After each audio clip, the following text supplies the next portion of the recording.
Most of the neighbors on Maple Street agreed on one thing. The house at the very end of the road had been empty for years. The paint had faded, the yard had grown wild, and the windows stayed dark every night. That was why people were confused the morning someone mentioned a family living there. No moving truck had been seen. No furniture deliveries. No new cars parked outside. Yet suddenly, someone was there. A few neighbors claimed they had seen a little boy standing in the yard. He never ran around like normal kids. He simply stood there, staring down the street as if he was waiting for something. The mailman was the first person who noticed something strange. Even though lights sometimes appeared inside the house at night, the mailbox remained completely full. Nothing had been taken. One evening, a woman from across the street decided to knock on the door. After a moment, the door slowly opened. A woman stood there. She looked normal at first glance, but something about her expression felt off. Her smile seemed stiff, almost practiced. The neighbor asked how long they had lived there.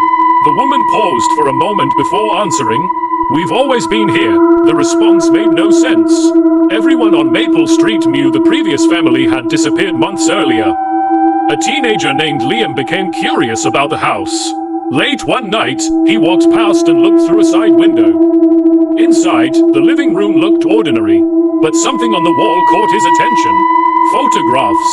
Every picture showed the previous family who had once lived there, but in every photo, their faces had been scratched out. All of them, except one. A picture of the youngest boy, smiling. Liam suddenly felt uneasy, because the boy in the photograph looked exactly like the boy who had been standing in the yard earlier that week. The same pale face, the same expression, the same smile. Liam left quickly. The next morning, Maple Street felt different. The strange family was still inside the house. Sometimes the lights were on at night, and occasionally the boy could still be seen standing in the yard. But people had stopped asking questions about the previous family, because the neighbors had started to understand something disturbing. The new family hadn't moved in. They had